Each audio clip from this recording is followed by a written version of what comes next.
ಮಡಿವಾಳ ಶಿವಯೋಗಿಯನ್ನು ಸ್ಮರಿಸಿಕೊಂಡು ಕಲ್ಯಾಣ ಕರ್ನಾಟಕ ಭಾಗದ ಕಟ್ಟಡ ಕಾರ್ಮಿಕರ ಸಂಘಟನೆಯ ಈ ಕಾರ್ಯಕ್ರಮ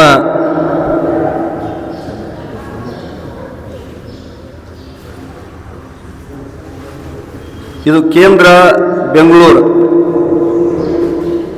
ಕಡಕೋಳ ಗ್ರಾಮ ಪಂಚಾಯಿತಿ ವ್ಯಾಪ್ತಿಯಲ್ಲಿ ನಡೀತಕ್ಕಂಥ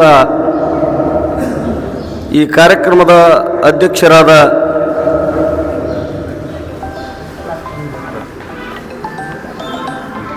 ಶಂಕರ ಕಟ್ಟಿ ಸಂಗಾವಿ ಹಾಗೂ ನಮ್ಮ ಭಾಗದ ಕಾರ್ಮಿಕ ಸಂಘದ ಎಲ್ಲ ಅಧ್ಯಕ್ಷರು ಪದಾಧಿಕಾರಿಗಳು, ನಮ್ಮ ಕರ್ವೆ ತಾಲೂಕು ಅಧ್ಯಕ್ಷರಾದ ಮಹೇಶ್ ಪಾಟೀಲ್ ಅವರಲ್ಲಿ ಹಾಗೂ ಗ್ರಾಮದ ಎಲ್ಲ ಹಿರಿಯರಲ್ಲಿ, ಪತ್ರಕರ್ತರಲ್ಲಿ ಮತ್ತು ಕಾರ್ಮಿಕರಲ್ಲಿ ನಿಮ್ಮೆಲ್ಲರಲ್ಲಿರ್ತಕ್ಕಂಥ ಪರಮಾತ್ಮನಿಗೆ ಶರಣಾರ್ಥಿಗಳು. ನಮ್ಮ ಕಟ್ಟಿ ಸಂಘವರು ಹೇಳಿದರು, ಕಾರ್ಮಿಕರ ನಿಗಮ ಮಂಡಳಿ ಸರ್ಕಾರದ ವ್ಯಾಪ್ತಿಯಲ್ಲಿ ಆ ನಿಗಮ ಮಂಡಳಿಯ ಮುಖಾಂತರವಾಗಿ ಅನೇಕ ಸವಲತ್ತುಗಳನ್ನು ಇಟ್ಟಿದ್ದಾರೆ ಸರ್ಕಾರ. ಬಡವರಿಗೆ ಪಿಂಚಣಿ ಆಗಲಿ, ಆಸ್ಪತ್ರೆಗೆ ತೊಂದರೆ ಆದರೆ ಅವರಿಗೆ ಸವಲತ್ತುಗಳಾಗಲಿ, 60 ವರ್ಷ ಆದಮೇಲೆ ಅವರಿಗೆ ಪರಿಹಾರ, ಅವರಿಗೆ ನಿಧಿಯನ್ನು ರಿಟೈರ್ಮೆಂಟ್ ಆದಮೇಲೆ ಹೆಂಗೆ ಸರ್ಕಾರದಿಂದ ದೇಣಿಗೆ ಬರ್ತದೆ ಆ ಥರ ಅವರಿಗೆ ಪ್ರತಿ ತಿಂಗಳಿಗೆ 3,000 ರೂಪಾಯಿ, ಶಾಲೆ ಮಕ್ಕಳಿಗೆ 1ನೇ ತರಗತಿಯಿಂದ 10ನೇ ತರಗತಿವರೆಗೂ ಅವರಿಗೆ ಸ್ಕಾಲರ್ಶಿಪ್ ಕೊಡ್ತಕ್ಕಂಥ ವ್ಯವಸ್ಥೆ, ಅನೇಕ ಸೌಕರ್ಯಗಳನ್ನು ಒದಗಿಸುವಂಥ ವ್ಯವಸ್ಥೆಯನ್ನು ನಮ್ಮ ಕಟ್ಟಿ ಸಂಘವರಾಗಲಿ ಕಾರ್ಮಿಕರ ಮುಖಂಡರಾಗಲಿ ಹೋರಾಟ ಮಾಡಿ ಸರ್ಕಾರದ ಗಮನದಲ್ಲಿ ಈ ಕಾರ್ಯಕ್ರಮವನ್ನು ನಡೆಸುವಂಥ ವ್ಯವಸ್ಥೆಯನ್ನು ಮಾಡಿದ್ದಾರೆ. ಇದು ನೀವು ಗಟ್ಟಿಯಾಗಿ ಪ್ರತಿ ವರ್ಷ ಅದಕ್ಕೆ ರಿನ್ಯೂವಲ್ ಮಾಡಿಕೊಂಡು ನಿಮ್ಮ ಅದರದ್ದು ಏನು ಕಾನೂನದ ಆ ಪ್ರಕಾರವಾಗಿ ನಡೆಸ್ಕೊಂಡು ಹೋದ್ರಿ ಅಂದ್ರೆ, ಮತ್ತು ಇನ್ನೊಂದು ಏನದ, ನಿಮ್ಮ ಸಂಘಟನೆ ಇರಬೇಕು. ನಮ್ಮ ಕಟ್ಟಿ ಸಂಘವರು ಇವತ್ತಲ್ಲ, ನಾನು ಸುಮಾರು ವರ್ಷಗಳ ಹಿಂದೆ ಈ ಬ್ರಿಡ್ಜಿನ ಸಲ ಹೋರಾಟ ಮಾಡಿದಾಗ ಅವರು ಕೂಡ ನಮ್ಮ ಕೂಡ ಕೈಗೂಡಿಸಿದ್ರು.